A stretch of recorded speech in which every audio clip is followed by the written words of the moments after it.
किसी को भी हराना बहुत आसान है। कैसे हराना? चाहे फिजिकली हराना, चाहे बातों में हराना। किसी को भी तोड़ना, हराना मतलब तोड़ना, बहुत आसान है। और विन का मतलब जोड़ना, अपने साथ में जोड़ना, बहुत मुश्किल है। It is very hard to win someone. कैसे जीतना? उसका दिल जीतना, उसको जीत लेना, उसको दोस्त बना लेना, उसको अपना बना लेना, उसको अपना बना लेना, उसको अपने साथ जोड़ लेना बहुत मुश्किल है। क्योंकि उसके लिए एक ऐसी क्वालिटी चाहिए जो बहुत ही कम लोगों में होती है। क्या है वो क्वालिटी? पेशेंस। बहुत पेशेंस चाहिए। जैसे आपके घर में कोई पौधा है, उसको तोड़ना कितना आसान है। उसको पकड़ो और जड़ से उखाड़ दो और फेंक दो, बट उसको पालना कितना मुश्किल है। रोज पानी देना होगा, ध्यान रखना होगा, कहीं कीड़े तो नहीं लग रहे, तो खाद डालनी होगी, उसको सनलाइट देनी होगी प्रॉपर, ना ज्यादा ना कम। मतलब कितना एफर्ट है।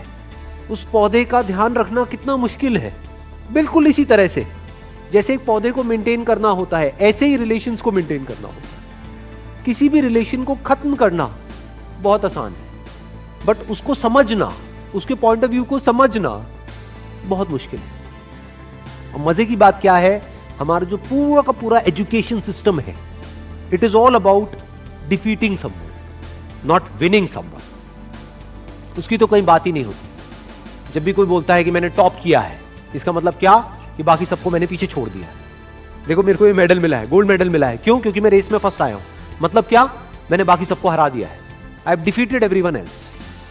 तो हमारी जो ट्रेनिंग हो रही है बचपन से ही, कंडीशनिंग हो रही है, जिस तरह का एटमॉस्फेयर है चारों तरफ, जिस तरह का हमारा एजुकेशन सिस्टम है, जिस तरह की घर पे बातें होती है, जिस तरह के कंपैरिजंस होते हैं, यहां तक कि भाई बहन को भी नहीं बख्शा जाता है।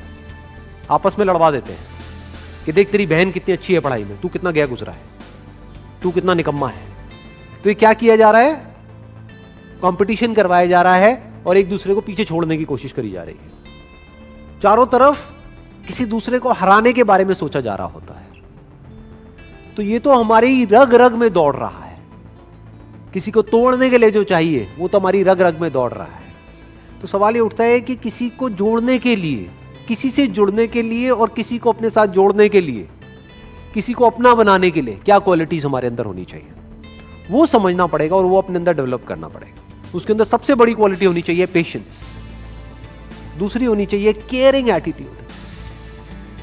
ये नहीं कि आप पूरी तरह से सेल्फिश हो जाओ, अपने बारे में सोच रहे, सामने वाले की केयर करनी होगी, सामने वाले की जो फीलिंग्स है उसकी केयर करनी होगी। अगर दूसरे वे में देखा जाए तो एक तरफ से क्या हो रहा है, जब आपने किसी को हराया तो जिंदगी भर के लिए आपको एक दुश्मन मिल गया, क्योंकि अब वो मौका ढूंढेगा आपको हराने का, और आज नहीं तो कल आपको हराएगा, वो किसी भी तरीके से आपको हराएगा। तो आपको क्या मिला? किसी को हरा करके एक जीत मिली छोटी सी, लेकिन जिंदगी भर के लिए एक दुश्मन मिल गया। दूसरी तरफ से अगर किसी को हमने अपना बना लिया, तो अगर हम किसी वजह से हार भी गए on a temporary basis because of some reason, तो वो हार बहुत छोटी है उसके आगे जो एक्चुअल में हमको मिला है। क्या मिला है? जिंदगी भर के लिए एक दोस्त मिल गया है। और दोस्त अगर एक्चुअल में दोस्त हो, वो नहीं जो सिर्फ मतलब के लिए होते हैं। दोस्ती अगर असली दोस्ती हो तो उसकी वैल्यू पैसे में आंकी नहीं जा सकती, या ये कह लो उसकी कोई वैल्यू ही नहीं, दैट इज प्राइसलेस। देखो ध्यान से समझो क्या हुआ कि जब भी आप किसी को हराते हो तो याद रखना, आपको लग रहा है कि आपने उस एक को हराया है तो मेरा एक ही दुश्मन बना। अरे आपका एक दुश्मन नहीं बना है, उसके सारे दोस्त भी तो आपके दुश्मन बन गए। तो अब आपका एक दुश्मन नहीं है। अगर इस आदमी के 1000 दोस्त हैं तो अब आपके 1001 दुश्मन है। दूसरी तरफ से अगर आपने किसी को अपना बना लिया है या एक दोस्त बनाया है, तो ये मत समझो आपने एक दोस्त बनाया है। अगर इस आदमी के 1000 दोस्त हैं तो अब आपका एक दोस्त नहीं है, अब आपके 1001 दोस्त हैं। इसको दूसरे वे में भी बोला जा सकता है कि जिसकी आदत बन जाती है दूसरों को जीतने की, तो पूरी दुनिया उसकी दोस्त बन जाती है।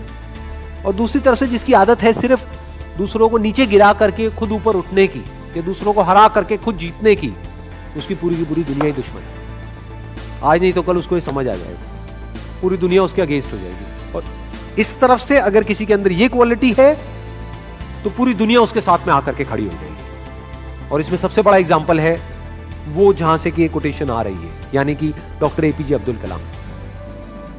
चाहे कोई भी आदमी हो, किसी भी रिलीजन का हो, किसी भी कंट्री का हो, सब उनकी रिस्पेक्ट करते हैं। ऐसा कैसे हो पा रहा है? इसका मतलब यह है कि उन्होंने सबका दिल जीत लिया है, सबको अपना बना लिया है।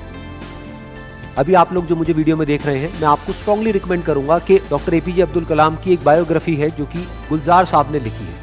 वैसे मैंने अपने पहले भी एक वीडियो में रिकमेंड करी थी, लेकिन अभी तक आपने अगर नहीं सुनी है तो I strongly recommend you all कि एक बार जाकर के आप उसको सुनें, तो उससे आप और अच्छे से समझ पाओगे डॉक्टर कलाम को और उनकी विजन को और उनके मिशन को। करने वाला हूं, एक छोटा सा ऑडियो प्ले करूंगा यहाँ पे डॉक्टर एपीजे अब्दुल कलाम का। आप में से कितने लोगों ने, उनकी एक ऑटोबायोग्राफी है यूट्यूब के ऊपर जो गुलजार ने बोली, गुलजार साहब ने, कितने लोगों ने सुनी है? किसी ने नहीं। देखो क्या हो रहा है। हनी सिंह के गाने कितने लोगों ने सुने हैं? 4 bottle vodka, 4 bottle vodka, 4 bottle vodka. उसमें सनी लियोन दिख रही है डांस करती हुई। माइंड हमारा वर्ड्स में सोचता नहीं है, पिक्चर्स में सोचता है। तो जैसे ही वो गाना चलेगा, माइंड के अंदर सनी लियोन आएगी। सनी लियोन आएगी, आप नेट में जाकर के सनी लियोन सर्च करोगे, हो गया टाइम पास। क्या होगा? बोलते रहेंगे आपके पेरेंट्स, बेटा ये मत कर, वो मत कर। नहीं मम्मा कुछ नहीं कर रहा, मैं तो पढ़ाई कर रहा हूँ। कौन सी पढ़ाई होगी? क्यों करोगे पढ़ाई? कोई वजह ही नहीं है पढ़ाई करने की। If you need a reason to do something extra ordinary, you need a purpose. जीने की कोई वजह चाहिए, कोई इंस्पिरेशन चाहिए। कौन है, कहां से आएगी वो? I strongly recommend you all, strongly recommend you. इतना स्ट्रांगली मैंने कभी अपनी लाइफ में किसी के लिए रिकमेंड नहीं किया। Doctor APJ Abdul Kalam students के लिए, उनसे बड़ी इंस्पिरेशन इस पूरी दुनिया में कोई नहीं। स्टूडेंट्स,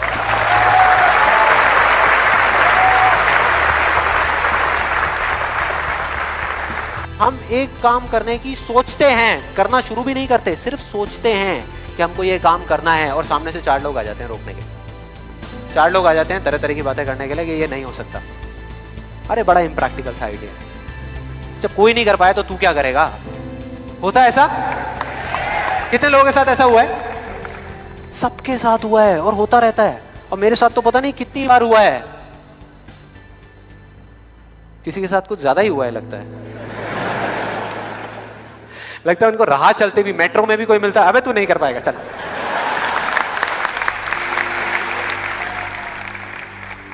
तो अब सवाल ये उठता है कि ऐसे में हम क्या करें? ऐसे में जो ऐसी बातें आपको बोल रहे हैं, ना तो आप उनका मुंह बंद कर सकते हो, ना अपने कान बंद कर सकते हो, क्योंकि वो लोग कोई राह चलते लोग नहीं होते, वो आपके अपने होते हैं। आपके अपने फ्रेंड्स हैं, रिलेटिव्स हैं, आपके घर में हैं, आपके ऑफिस में हैं। तो मैं आपको ये नहीं बोल सकता कि आप क्या करो ऐसी सिचुएशन में, लेकिन मैं ये बता सकता हूं कि मैं क्या करता था। जैसे ही कोई बोलता था मेरे को, या आज भी अगर बोलता है कि ये नहीं हो सकता या तू ये नहीं कर सकता, तो मैं ना चुप रहता हूं, ना उनसे लड़ता हूं। मैं सिर्फ एक वर्ड में उनसे एक सिंपल सा क्वेश्चन पूछता हूं, एक वर्ड में, क्यों? क्यों नहीं कर सकता? क्यों नहीं हो सकता? और जैसे ही मैं ये करता हूं, उसके बाद बहुत मजा आता है। आप कभी करके देखना, बहुत मजा आएगा। 90% लोग ऐसे मिलेंगे आपको जिनके पास में इस क्यों का जवाब ही नहीं होगा। जवाब ही नहीं होगा। नहीं, वो सोच में पड़ जाते हैं। जैसे मैं पूछता ना क्यों, हाँ क्या, क्यों, ये कैसा सवाल है? तो ये है वो 90% लोग जिनके पास में कोई जवाब ही नहीं होता, या होता भी है तो वो इतना फनी होता है कि आप चाह करके भी अपने आप को हंसने से नहीं रोक पाओगे। अब बचे 10% लोग जिनके पास में जवाब होता है, एक जेन्युइन वजह होती है। मतलब वो आपको सिर्फ ये नहीं बोलते कि आप नहीं कर सकते, वो आपको बताते हैं कि वो ऐसा क्यों बोल रहे हैं। तो मुझे जब भी कोई ऐसा मिलता है तो मैं उनके पास में जाकर के शांति से बैठता हूं, उनकी सारी बात को समझता हूं, फिर अकेले में जाकर के उस प्रॉब्लम को सोल्यूशन निकालता हूं और अपने पूरे दिल से उस इंसान को थैंक्स करता हूं। क्योंकि इनडायरेक्टली ऐसे लोग हमको हेल्प करते हैं आगे बढ़ने में। लेकिन इसका मतलब ये नहीं है कि उन 10% लोगों की बातों को मैं ज्यादा सीरियसली लेता हूं, या अगर मेरे को उसका जवाब नहीं मिलता तो मैं रुक जाता हूं। क्योंकि जवाब नहीं है इसका मतलब ये नहीं कि हम चलना बंद करते हैं। फॉर एग्जाम्पल, अगर हम अपने घर से ये सोच करके निकले हैं कि जब सारी लाइट्स ग्रीन हो जाएंगी तब मैं अपने घर से निकलूंगा, तो निकल पाएंगे कभी? कोई भी ऐसा कुछ आपको बोलता है आकर के कि आप ये नहीं कर सकते, तो समझ लेना कि वो बोल तो आपको रहा है, लेकिन उसका इशारा आपकी तरफ नहीं है। वो बस इतना सा कहना चाहता है, क्योंकि मैं इस काम को नहीं कर सकता।